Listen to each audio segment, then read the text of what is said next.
Jorge no se pudo conectar, les pide una disculpa a todo el público en general, directivos, usuarios, familiares que nos acompañan. Mi nombre es Carlos Rubén Preciado Dueñas y pues me toca presentar a nuestro expositor el día de hoy, quien es el doctor David Feiner Romanowski, psicoterapeuta especialista en adicciones con reducción de daños, y el tema que nos va a impartir es adicción dentro del sistema familiar. Bienvenido, doctor. Muchas gracias. Bueno, pues gracias de nuevo a todos los amigos de CREAD. Creo que este es un tema que nos corresponde a todos como sociedad, como especialistas, como padres de familia, amigos, autoridades escolares, comprender desde su complejidad.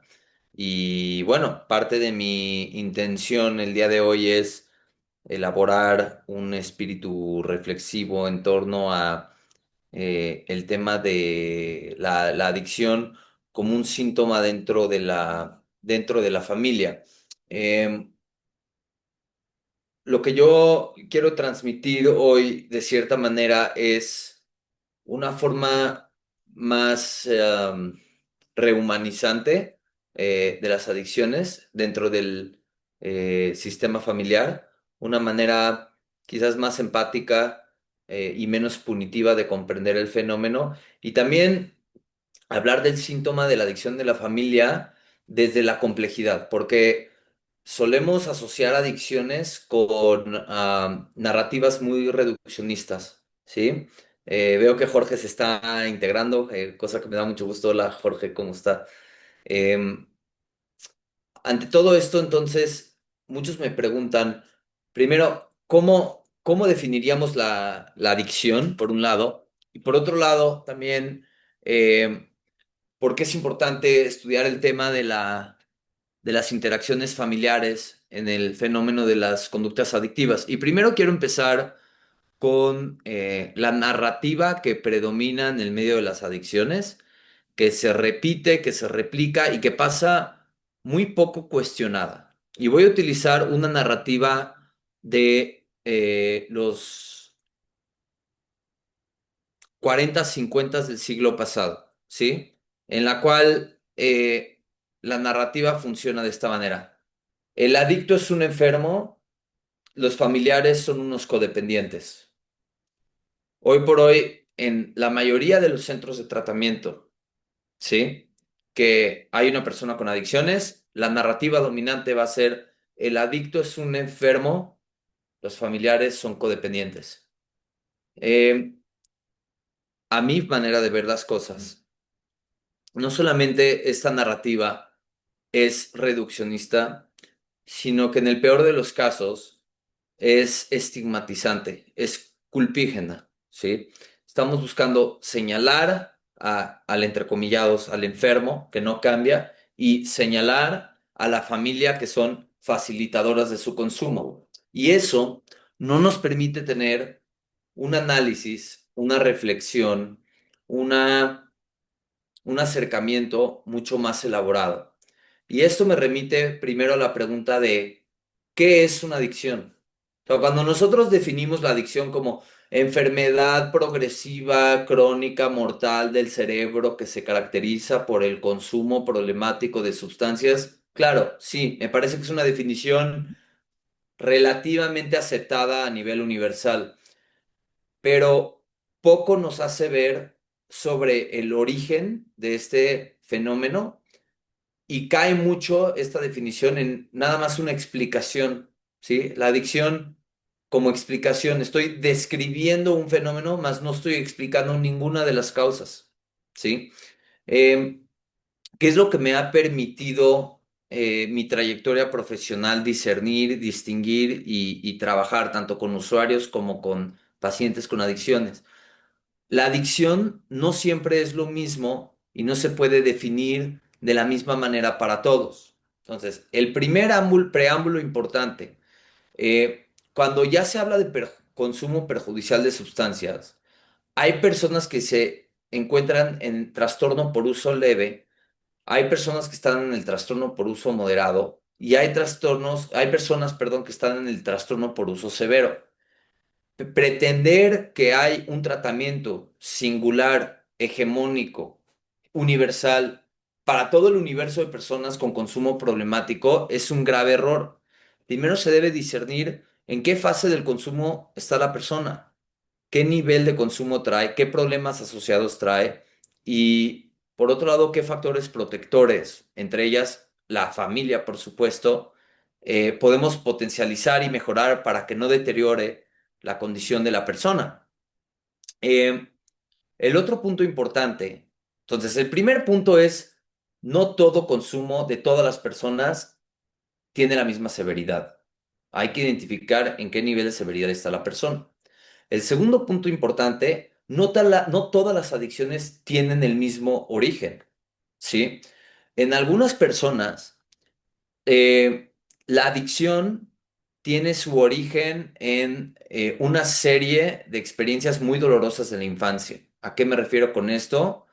A experiencias de abandono, de violencia intrafamiliar, de tener padres encarcelados, de hostigamiento por figuras de autoridad, de falta de cuidado, de negligencia parental. Es muy común que personas con adicciones, además del problema que presentan como síntoma, que es el consumo problemático, traen arrastradas toda una serie de heridas de la infancia.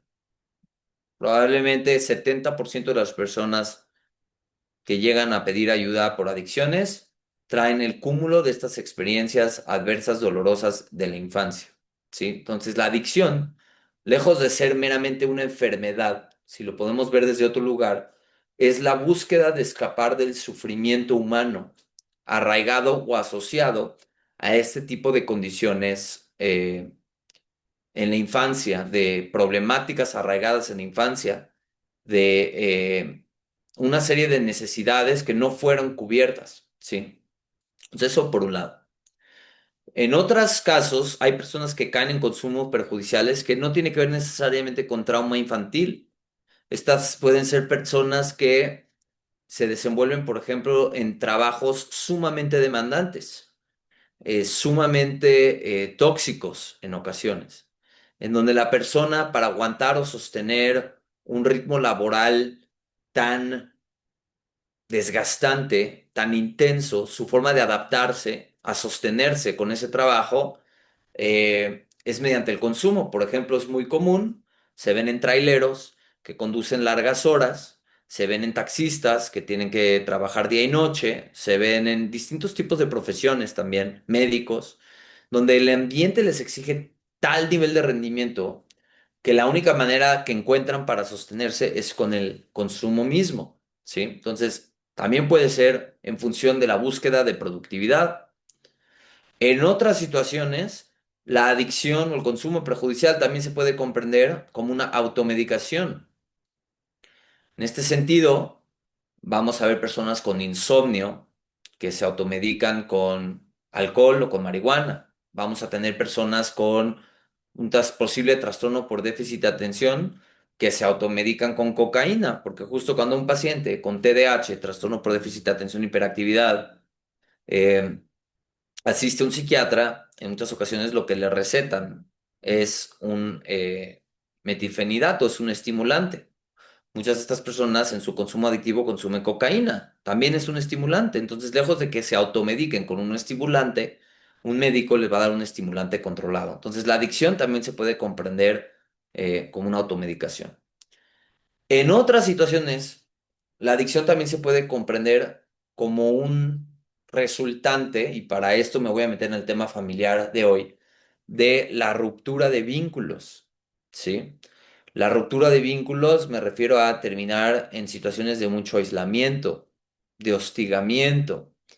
Eh, y esto nos da como un muy buen preámbulo a comprender el impacto de la familia, no solamente en el tratamiento, sino también desde la dimensión de la prevención, ¿sí? Los vínculos seguros eh, fomentan, posibilitan un tema de autorregulación emocional.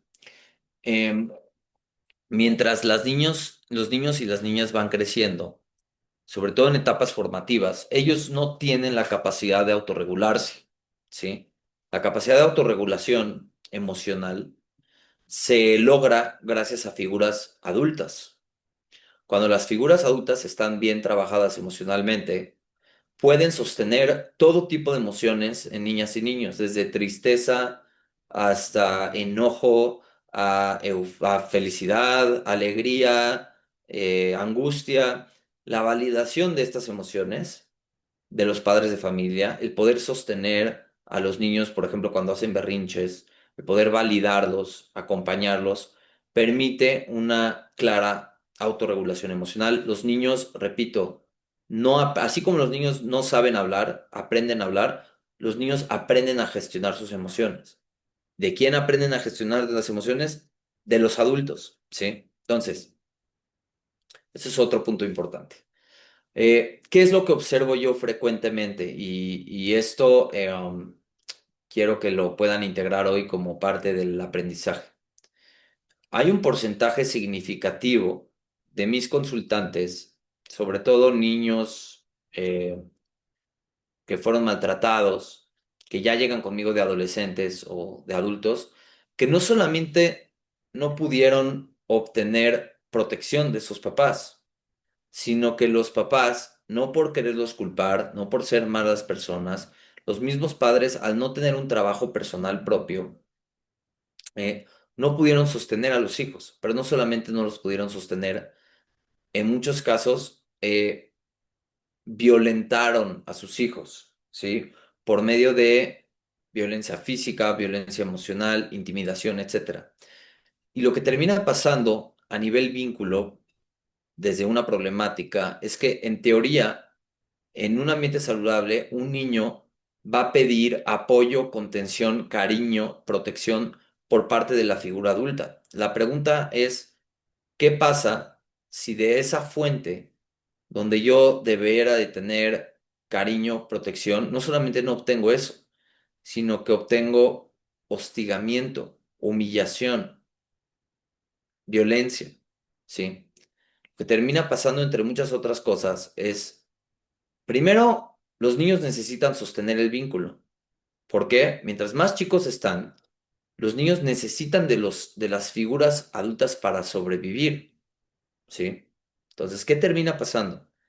Si yo necesito reprimir mi enojo, reprimir mi tristeza, reprimir mi angustia, con tal de mantener el vínculo con mi mamá o con mi papá, consciente o inconscientemente lo voy a terminar haciendo. Entonces, ¿qué termina pasando en ese lugar? Lo que termina pasando es que suprimo mi autenticidad, suprimo mis emociones con tal de permanecer vinculado a mis padres porque gracias a ellos sobrevivo, ¿sí? Ahora, ¿cuál es una problemática de eso? Que dice Gabor Mate, uno de mis mentores, como seres humanos tenemos dos necesidades críticas para sobrevivir. Una es el apego, que es el vínculo con alguna figura primaria de quien yo pueda depender para sobrevivir. Eso es una necesidad vital. Las niñas y niños no pueden sobrevivir sin figuras adultas. Pero del otro lado hay otra necesidad fundamental, que es mi autenticidad. Es decir, que yo soy un individuo distinto de los demás, con opiniones propias, emociones propias, sensaciones propias. El tema es que, ¿qué pasa si en un ambiente de violencia la única manera de sostener un vínculo con mis papás es reprimiéndome a mí mismo? Pues mantengo el vínculo, sobrevivo desde ese lugar, pero reprimo mi autenticidad, ¿sí? Entonces, muchos de los pacientes que llegan conmigo a consulta con conductas adictivas suelen vivir, no todos, pero pueden vivir dinámicas de una serie de abusos en donde su autenticidad emocional está totalmente suprimida, ¿sí? Eso por un lado. Simultáneamente, ¿qué puede pasar? En teoría, repito, mi mamá o mi mamá están para protegerme. Como ellos no solamente no me protegen, sino que me exponen, me humillan, me violentan, etcétera, la necesidad de pedir protección, la necesidad de obtener un colchón, una cobija emocional, por decirlo así, no desaparece. Entonces, como no desaparece y no la puedo obtener de mis padres de familia o de figuras de autoridad confiables, ahora esa necesidad de contención, de cariño, de regulación se va a desplazar a una sustancia. En otras palabras, de manera inconsciente, la sustancia está supliendo una serie de cualidades que esa figura adulta no le puede dar a el joven o la joven, ¿sí?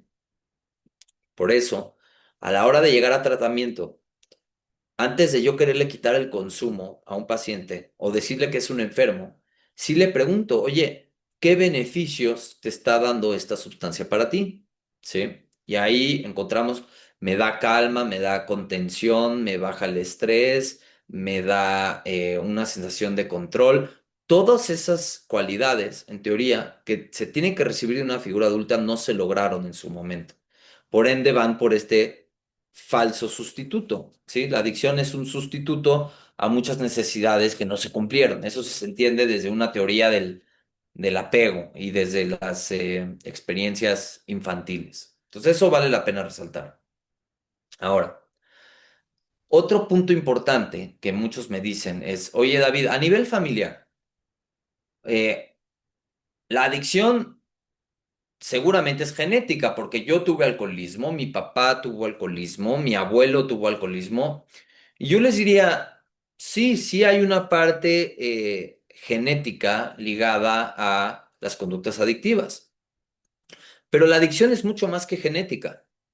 Yo hago a veces una pregunta de la psicología del desarrollo que es, ¿bajo qué condiciones crece un hijo con un padre con alcoholismo? ¿Sí?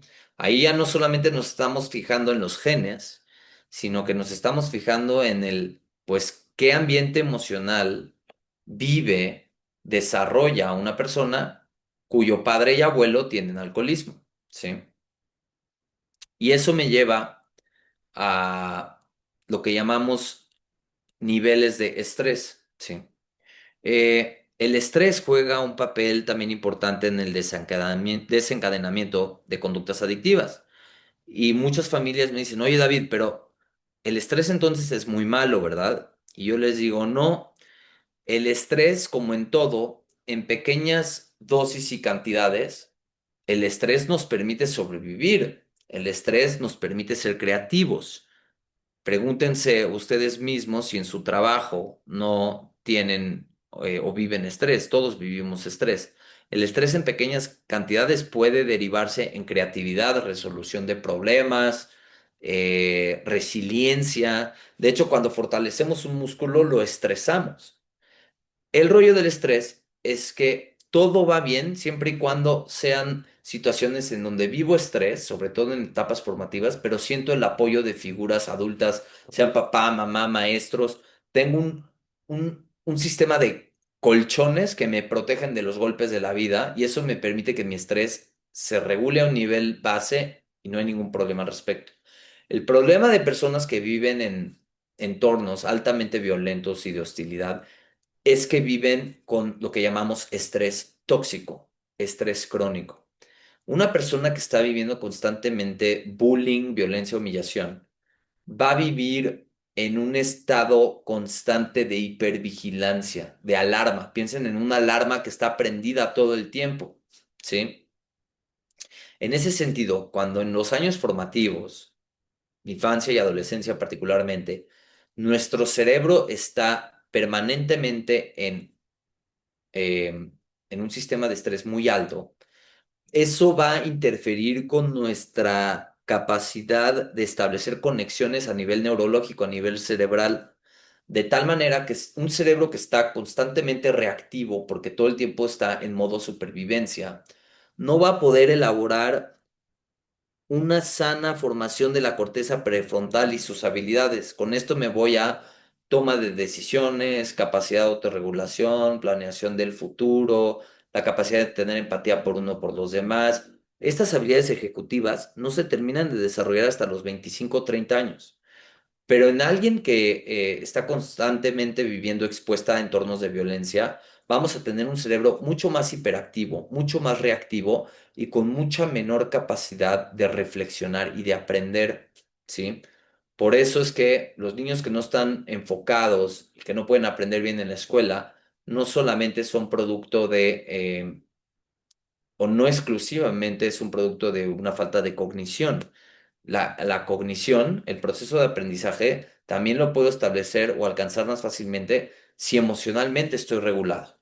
Pero si estoy hiperactivado, si mi sistema de alarma todo el tiempo está prendido, eso interfiere con la capacidad de desarrollar todo tipo de funciones necesarias para la vida sofisticadas. Y esas son las funciones que acabo de nombrar previamente.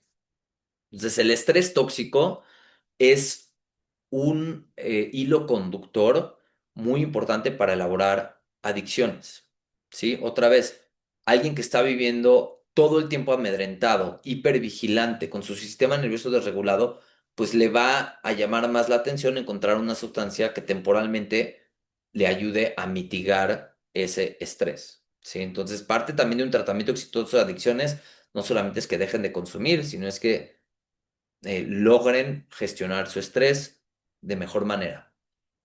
¿Sí? Voy añadiendo más narrativas importantes. La adicción también se puede comprender como una forma de autoabandono. Ujú. Entonces, ¿cuál es lo opuesto al abandono, al autoabandono? El autocuidado.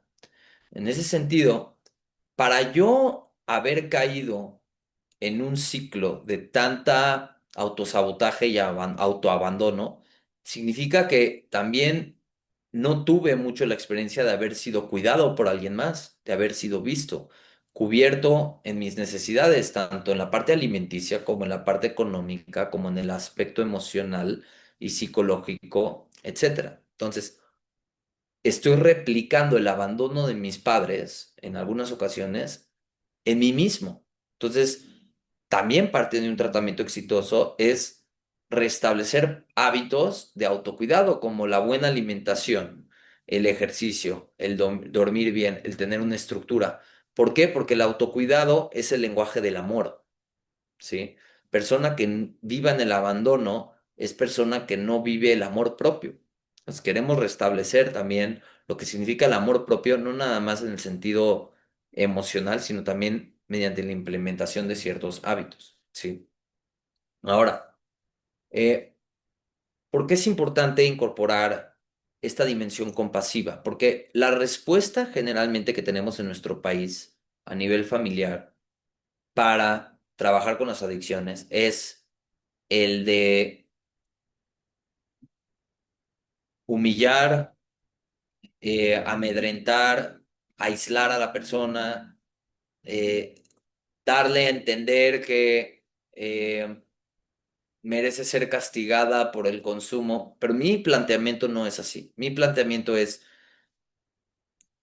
si el consumo problemático fue construido y fue originado por el dolor, por un dolor emocional que ya he descrito en esta ponencia, pues la respuesta ante el consumo problemático, perdón, derivado de un dolor emocional, no puede ser infringir más dolor emocional, ¿sí? O sea, si ustedes, y esto lo utilizaba yo en una de mis conferencias, si ustedes van caminando por la calle y se fracturan el tobillo, imaginen que va con un doctor y el doctor les dice, yo te recomiendo que te aguantes el dolor y sigas caminando. O sea, eso va a generar más dolor. Eso no es una indicación terapéutica. El dolor, el doctor que los está tratando a ustedes por su fractura de tobillo, lo que les va a recomendar de manera profesional es que mientras ustedes no pueden pisar con esa pierna, les va a dar una muleta, ¿sí? Una muleta como parte de una solución. Les va a dar una muleta mientras ustedes fortalecen esa pierna, mientras la desinflaman, mientras van a sesiones de fisioterapia. Y gracias a que ya fortalecen esa pierna, eventualmente pueden poder caminar. Bueno, a nivel emocional, en la adicción, la muleta es el consumo, la muleta es el alcohol, la muleta es la marihuana, la muleta es la cocaína. Eh, es lo que le está permitiendo a esa persona subsistir temporalmente. ¿Es una solución a largo plazo? No, por supuesto que no. ¿Es una solución duradera y redituable? No, por supuesto que no, pero es una solución temporal. Toda adicción se trata de una adicción temporal a un problema más profundo de esa persona. Entonces, eh, cuando a mí me dicen, David, desde la primera cita quítale el consumo, yo les digo, perfecto, yo le voy a quitar el consumo. La pregunta es, ¿qué le pongo? Le quito el consumo y luego ¿qué le doy? En otras palabras, necesitamos fortalecer a la persona psíquicamente, mentalmente, para que esa persona no tenga que recurrir al consumo como una fuente de protección. ¿Ok? Entonces eso es un punto fundamental. Ahora, ¿cómo se logra? Si yo llego primero con esa persona y le digo, tú eres un enfermo, adicto, rebelde, cobarde, tienes que dejar de consumir porque tu familia lo dice, ¿qué tipo de vínculo estoy elaborando con esa persona?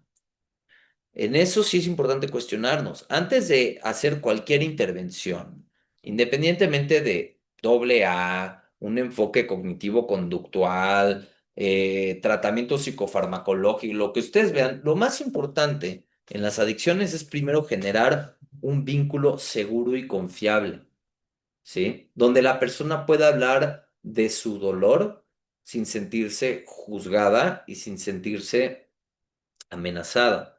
Cuando hay un vínculo y hay seguridad y hay confianza, es mucho más posible y factible que la persona hable de su dolor sin tener que huir del dolor, que de eso se trata la adicción. Es un tratamiento exitoso, antes de ver el abordaje, es la capacidad del terapeuta o del tratante de sostener el dolor con la persona sin que la persona evite el dolor.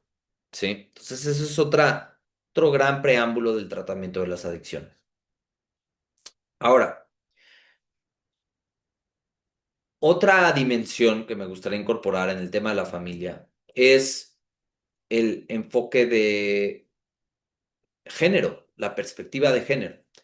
Eh, Veamos primero el caso de los hombres, los dobles estándares que tenemos como familia y como sociedad.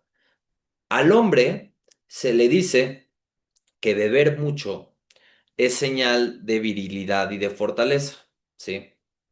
Entonces, hombre que bebe mucho es un macho, galán, fuerte, dominante, se celebra esas cualidades, el hombre que bebe mucho. Pero el hombre que tiene un problema con el alcohol, ya se le avergüenza, se le humilla, se burlan de él. Entonces, son estos dobles estándares, donde el hombre que bebe es mucho, es muy fregón, pero el hombre que bebe problemáticamente es digno de avergonzarse. Entonces, tenemos estos dobles mensajes como sociedad, ¿sí?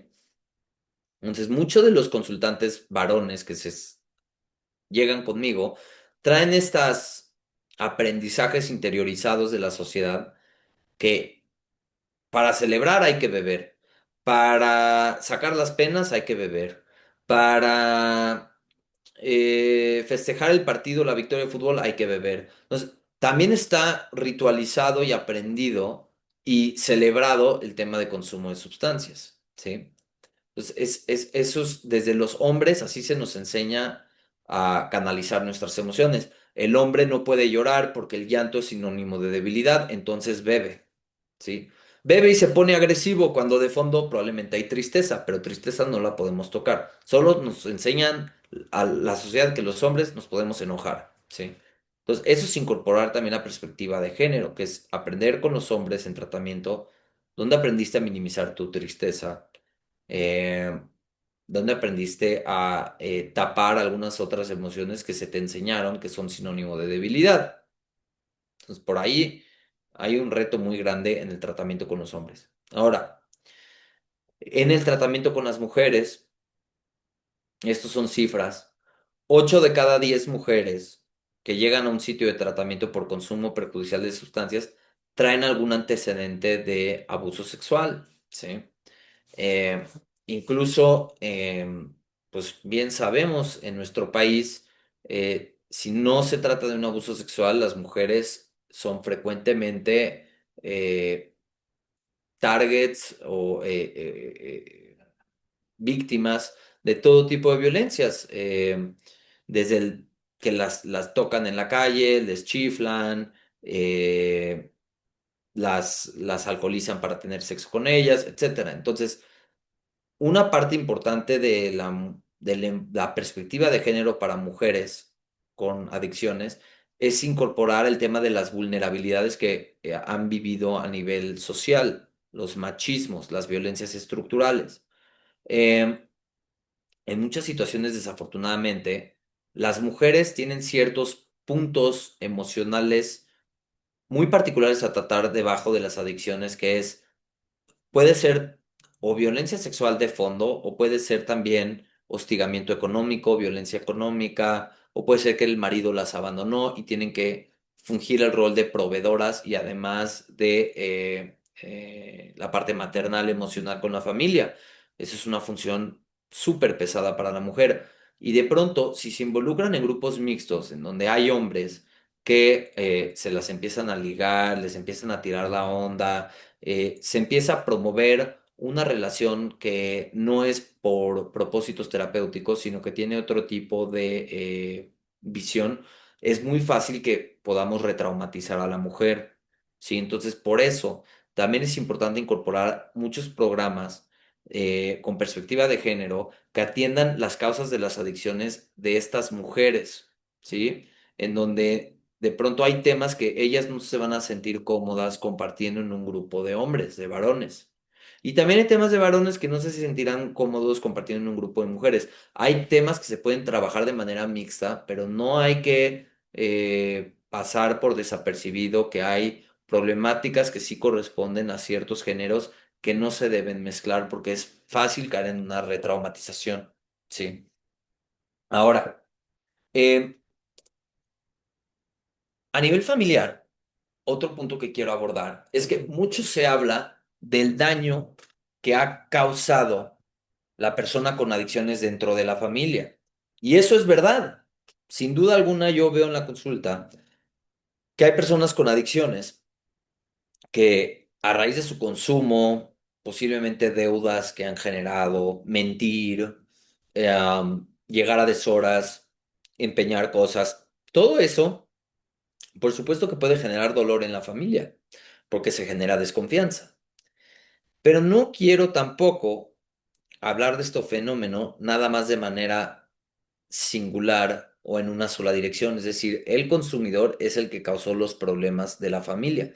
Pues eso puede ser una parte de la verdad, pero también puede haber otra parte de la verdad, que hay dinámicas familiares que hacen que sostengan al consumidor como consumidor y se convierte en el chivo expiatorio de la familia. ¿Por qué? Porque uno de los pronósticos clave que yo veo para que la persona que consume salga adelante es que la familia logre equilibrarse. ¿Esto qué significa? Que de pronto también la persona que tiene un consumo problemático dentro del hogar muchas veces carga con un montón de pesos y de adversidades dentro de la familia y el sistema necesita reequilibrarse. O sea, he visto de pronto que eh, el que consume sustancias no se le permite en la familia expresar enojo, ¿sí? Y entonces de pronto cuando empiezo a trabajar con la persona que consume en establecer límites, en manifestar enojo para que no pasen por encima de él o de ella, eso ya no le gusta a la familia. Y ahí es donde están estos como desenlaces, porque la familia me dice, es que todo se va a resolver cuando mi hija o mi hijo deje de consumir. Sí, pero ¿a cambio de qué? O sea, va a dejar de consumir, pero muchas veces a cambio de que usted, señora, aprenda a tolerar el enojo de su hijo, ¿sí?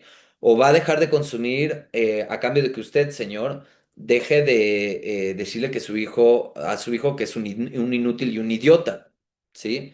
O sea, en otras palabras, la familia también tiene que asumir el rol, no la culpa, sino la responsabilidad del rol y de las pautas que están sosteniendo a la persona como consumidora, ¿sí? A veces puede tener con aprender a sostener y aceptar los límites que me está poniendo mi hijo, o a veces también puede estar rayándose la dinámica en el otro extremo, es decir, a su hijo y a su hija nunca le enseñó usted a frustrarse, ¿sí? Son estos casos en donde de pronto una persona vivió todo el tiempo sobreprotegida. Los papás le resolvían todo. Ante cualquier capricho, ante cualquier demanda, ante cualquier petición, sí, mijita, ten todo lo que tú quieres. Sí, claro que sí, yo te lo resuelvo. ¿Sí? Entonces, esa sobreprotección también puede ser una forma de violencia, porque de pronto veo que papás que sobreprotegieron tanto a sus hijos, lo que le hacen es que disminuyen la capacidad de sus descendientes de elaborar autonomía, de tener capacidad de resolver y afrontar los problemas de la vida de manera independiente, no que su mamá o su papá le tiene que resolver todo. Así identifico algunos casos donde hubo tanta sobreprotección que con cualquier problema se quiebran, se atoran, se paralizan. ¿Sí? Y el consumo es mi única manera de llevar a cabo la vida porque de otra manera no sé gestionarme, no sé autorregular. Entonces, en algunos, yo no creo que se puede hegemonizar la familia con adicciones. Hay diferentes tipos de dinámicas. Repito, en alguno, la violencia explícita, en donde la persona que consume no se puede defender, hay un abuso de poder. Y también está el tema en algunas otras familias de sobreprotección, ¿sí? En cuanto a pautas de crianza, identifico que es muy común en las familias donde hay adicciones que hay mucha rigidez. ¿En qué sentido mucha rigidez? De pronto son familias muy laxas, en donde hay baja supervisión, pocas normas, bajo cumplimiento de límites, vínculos muy escasos, es decir, los papás nunca estaban, los papás siempre estaban de viaje, la mamá nunca establecía límites, o sea, un ambiente muy laxo, ¿sí? Y del otro opuesto, que también es rigidez, nada más que desde el otro lado, noto familias en donde hay mucho autoritarismo, es decir, el poder va por encima de la relación. Yo estoy encima de ti, tú haces las cosas como yo digo, y a cinturonazos, a golpes, abusos emocionales. Entonces, estos son familias muy rígidas y autoritarias, en donde no hay capacidad de expresarme emocionalmente. Y cualquier momento en donde yo exprese alguna emoción será utilizada en mi contra. Esa es la parte del abuso narcisista. O sea, eh, en cualquier momento donde yo sienta vulnerabilidad, lejos de ser escuchado y validado, se va a utilizar en mi contra. ¿Por qué? Porque lo más importante es sostener el poder. Entonces, son modelos de crianza muy autoritarios. También ahí aparecen las adicciones.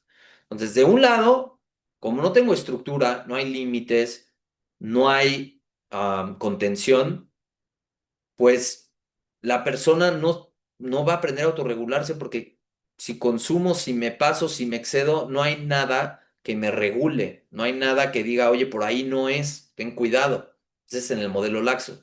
Y en el modelo autoritario estoy todo el tiempo restringido, reprimido, apretado. Por algún lugar tienen que salir esas emociones reprimidas y ahí es donde aparece el consumo, ¿sí? Entonces, llegando un poco como a ciertas conclusiones y aprendizajes que yo he aprendido de las adicciones en el tratamiento que espero que les sea útil aprender. Primero, se han corrido una serie de mitos que son importantes afrontar y desmitificar. Uno hay que esperar a que la persona toque fondo. A ver, en ninguna condición de salud física llega un doctor y les dice, espérese a que su diabetes deteriore más para que la atienda. Aguántese un poquito a que su ritmo cardíaco se desacelere para que yo la revise. Déjeme que el tumor se haga más grande para que lo mande con un oncólogo. O sea, la detección oportuna siempre es mejor en un tratamiento de adicciones que esperar a que la persona toque fondo. Esa es una verdad absoluta. El otro punto importante es la humillación y la violencia lejos de que motive a la persona a cambiar, muchas veces va a generar aún más defensas. Necesitamos brindar apoyos terapéuticos confiables tanto para las familias como para los usuarios. Y eso implica un trato digno y respetuoso en donde no se violan los derechos humanos. Tristemente, en muchos lugares poco regulados como anexos, hay todo tipo de violación a derechos humanos que no debe de permear y existir en el manejo de las conductas adictivas. Entonces, ese es el segundo mito a desafiar, que con la violencia va a mejorar el paciente. No, no, eso conduce a retraumatización y posiblemente al deterioro del consumo. Entonces, ese es otro punto importante. Un tercer mito importante es que no quiero llevarlo al psiquiatra porque eso es reemplazar una adicción por otra. Tampoco. En muchas ocasiones, el tratamiento psiquiátrico farmacológico salva vidas. De tal manera que en vez de que la persona se automedique con una sustancia que no está regulada y que no sabemos en qué cantidad lo está haciendo, el que vaya con un médico tratante y le dé un fármaco, muchas veces ese fármaco va a ayudar a mejorar su calidad de sueño, mejorar su alimentación, probablemente incrementar su estado de ánimo, etcétera. No estoy diciendo que el fármaco es la única solución al problema, pero una valoración psiquiátrica sí es muy necesaria. ¿Por qué? Porque 75% de las personas con adicciones tienen lo que llamamos patología dual. ¿Qué significa patología dual? Que además del consumo problemático de marihuana, de coca, de alcohol o de apuestas y algunas conductas, hay otro problema de salud mental como depresión, trastorno de ansiedad, trastorno por estrés postraumático, TDAH, trastornos de la conducta alimentaria. Ambos se tienen que tratar simultáneamente, ¿sí? Entonces, en ese sentido, muchas veces el fármaco, lejos de generar una adicción, le va a salvar la vida a la persona junto con el apoyo terapéutico, por supuesto, ¿no? Y el otro punto importante aquí a comprender es que a mí no me interesa llamarle a un familiar codependiente o facilitador del consumo. Lo que sí me interesa es ver de qué manera está participando en sostener a la persona en el consumo, ¿sí? Reestructurar límites, modificar pautas de convivencia, cambiar dinámica familiar, eso es necesario, 100% para que el pronóstico de la persona mejore, ¿sí? Em, entonces, esos son como algunos como conceptos muy relevantes en el tratamiento de adicciones. Otro punto importante es que no todo consumo perjudicial necesariamente requiere un internamiento. Generalmente los internamientos van a ser para personas que ya tienen un consumo totalmente descontrolado, con múltiples consecuencias, con posiblemente problemas económicos, legales, emocionales asociados. Son casos más complejos, pero hay muchos otros casos que se pueden atender de manera ambulatoria, con un psicólogo, un psiquiatra, y fomentando factores protectores como la reinserción laboral, la pertenencia a la comunidad, el hacer ejercicio, etcétera. Entonces, no todo consultante con adicciones requiere un internamiento, ¿sí? Entonces, eh, pues bueno, creo que son algunos de los planteamientos, Jorge y amigos de CREAD, que yo les quería compartir. Eh, Quiero terminar un poco con esta idea. Eh, la adicción dentro de la familia es un síntoma, ¿sí? El síntoma podemos verlo como algo que nos aflige, que nos incomoda, que nos afecta y que lo queremos eliminar inmediatamente porque es incómodo, ¿sí? O, o podemos entender el síntoma como un mensajero. Y yo hablo mucho de esto en mis sesiones de talleres, de conferencias.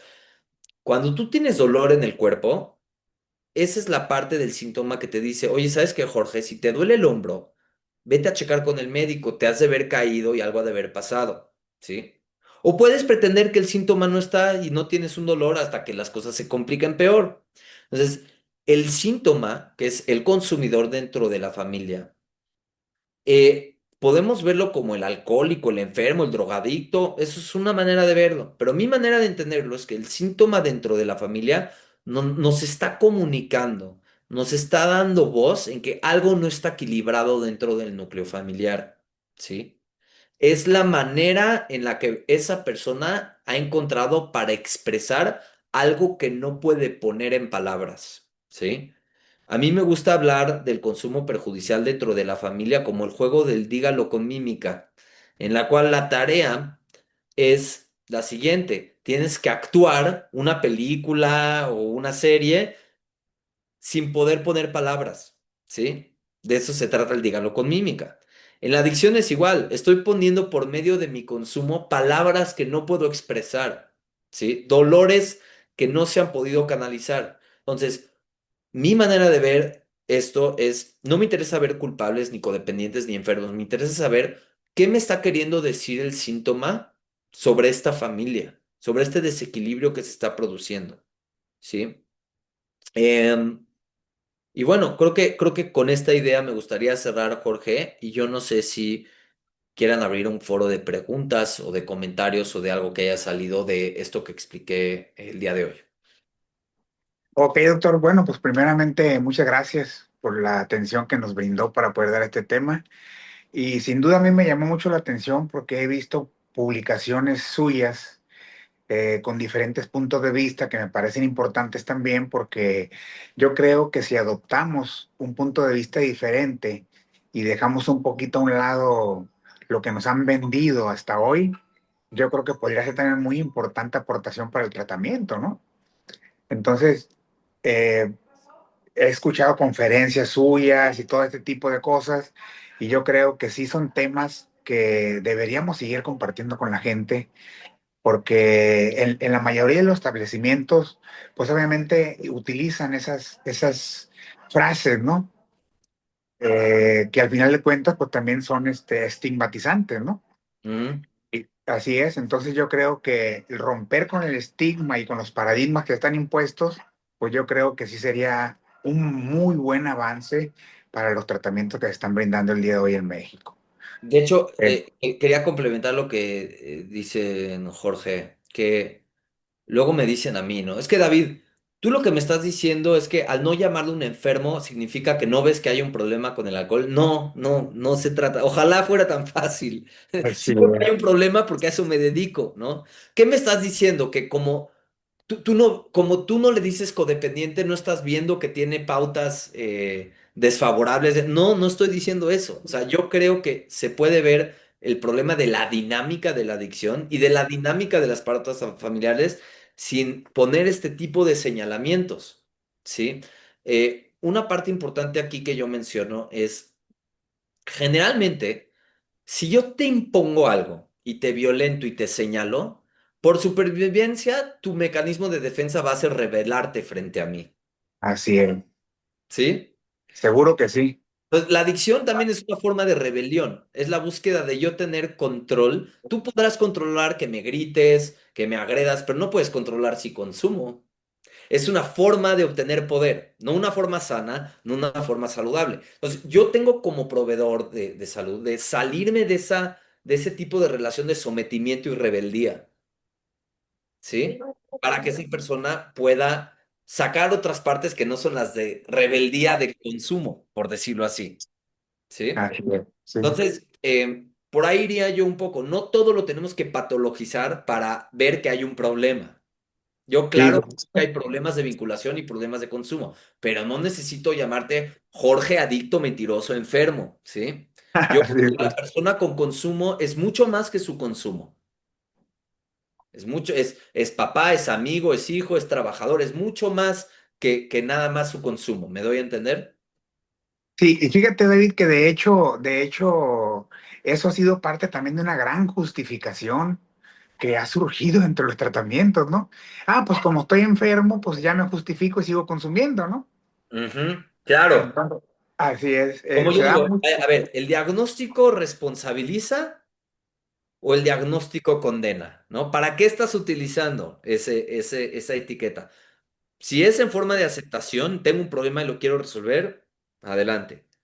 Pero a veces se puede utilizar, ¿ves? Como soy adicto, yo no puedo cambiar, Jorge. así es. Soy Sí, indefenso, soy, ¿no?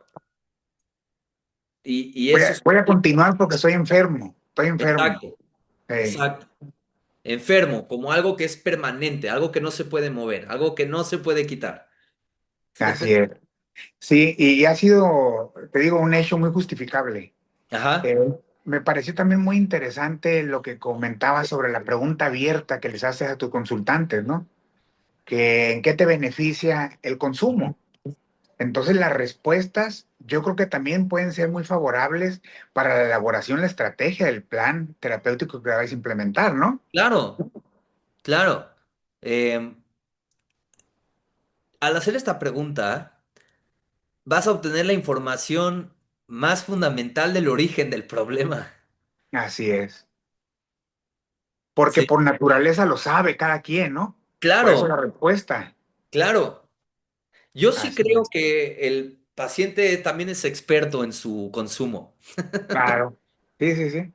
¿no? Nada ¿no? más que yo que también creo que a través de ese dolor que no se trabaja o que no se refleja o no se trata con los Ujú. psicólogos o con el médico, sigue estando ahí y por eso también se siguen los consumos adelante, ¿no? Claro, 100%.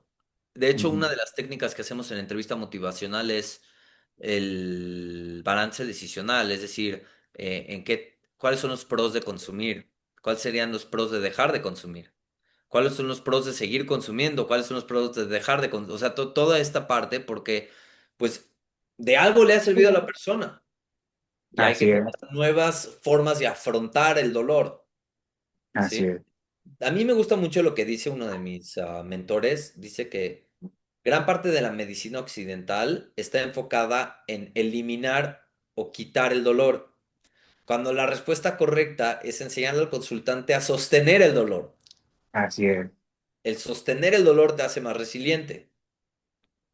Sí, el hecho que comentabas también sobre la parte del terapeuta que tiene que ayudar al paciente a sostener el dolor juntos, pues yo creo que también es algo fundamental, ¿no? Claro, Porque principalmente eso es lo que permanecemos ocultando sí, mucho tiempo y muchas veces hasta toda la vida algunos. no se habla del dolor, o hay Así tabú es. sobre el dolor.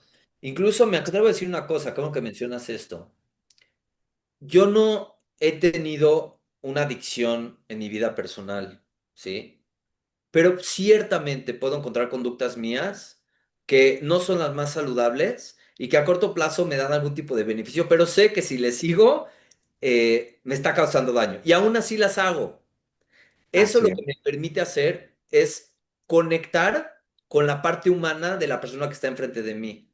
Porque en adicciones algo que solemos hacer es el otro es un ajeno, un ente ajeno, desagradable y raro frente a mí.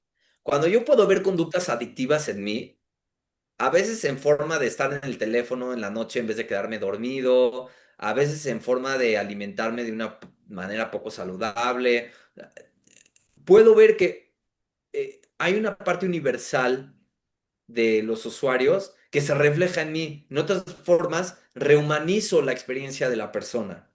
así es, ¿Sí? En vez de verlo como algo ajeno, algo que no quiero cerca de mí. así Porque es, eso, si yo veo al usuario como algo ajeno, deplorable, que quiero lejos de mí, desde ahí voy a construir la relación con esta persona. así es. ¿Sí me doy a entender? Sí, claro.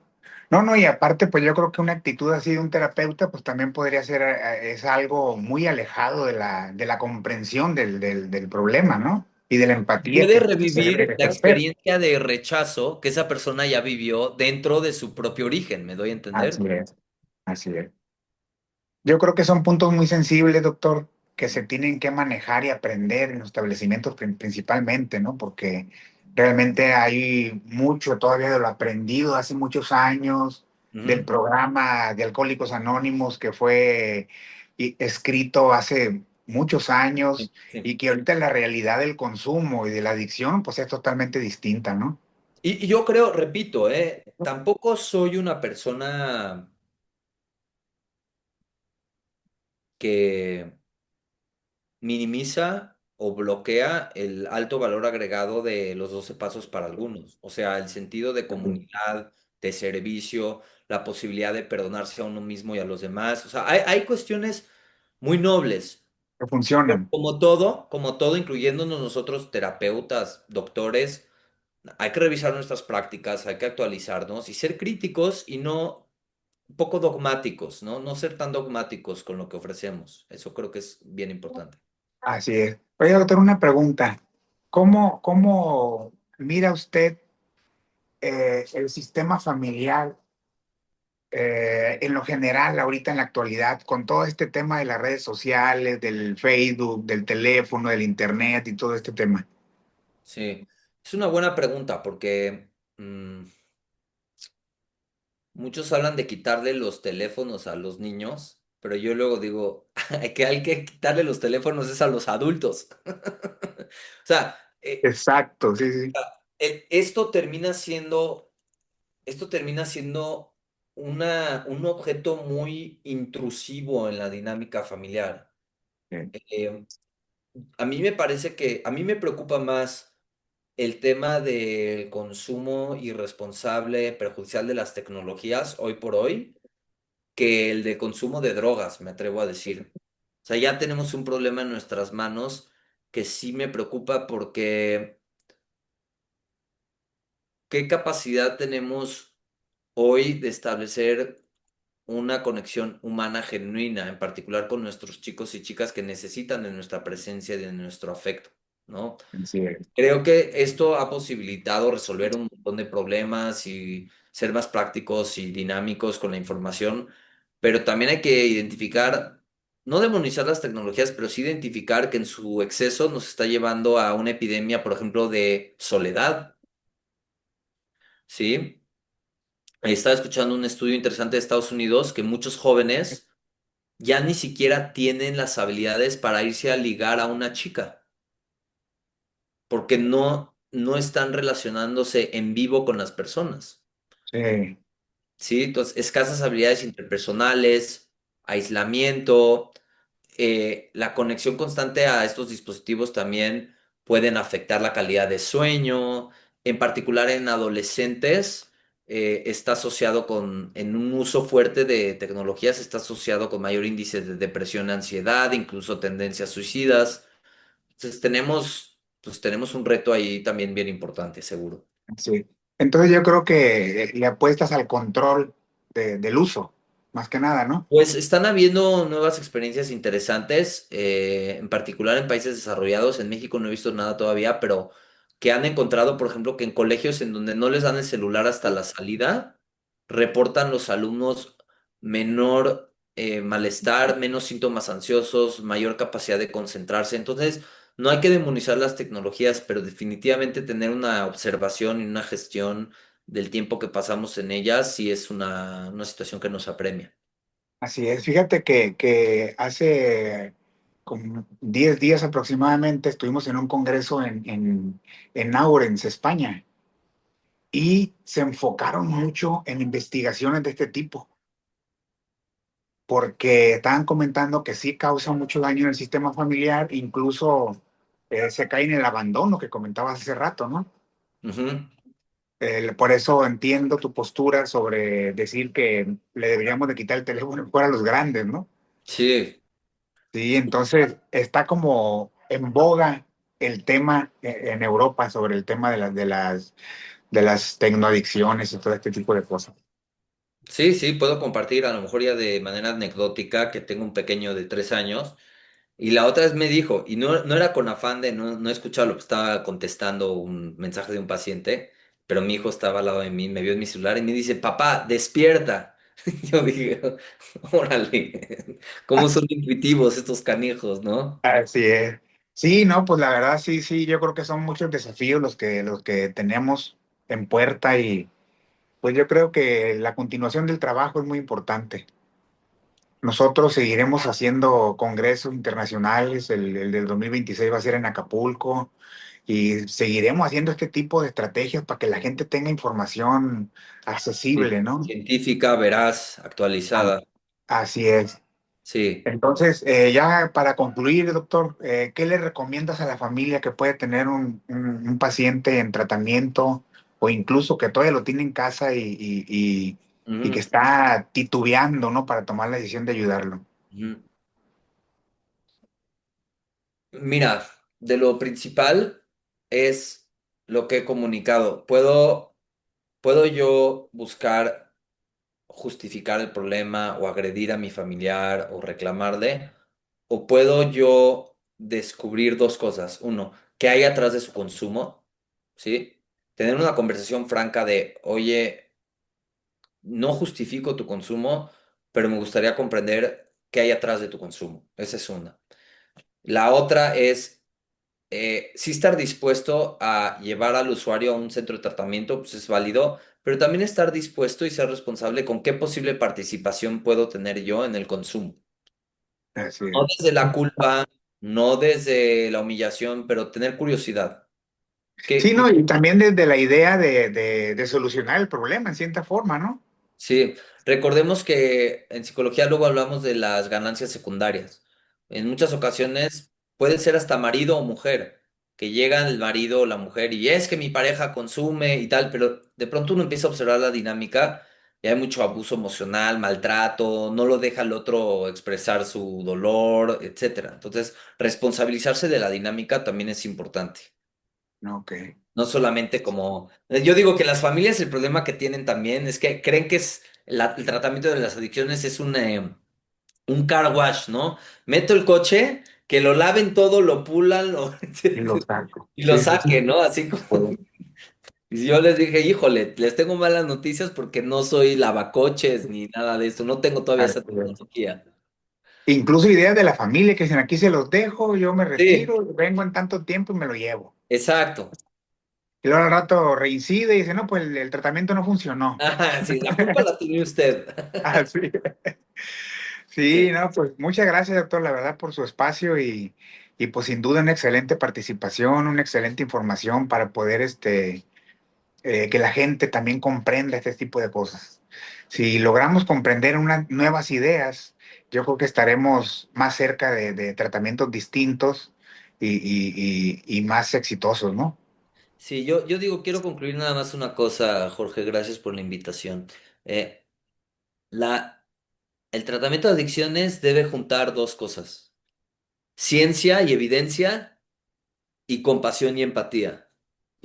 Así es, Ciencia y empatía de la así mano. es. Totalmente de acuerdo. De hecho, desde que te empecé a escuchar, yo estuve de acuerdo con tu forma de ver las cosas, la verdad. Ya di la verdad, Jorge, me querías contradecir en todo, hombre.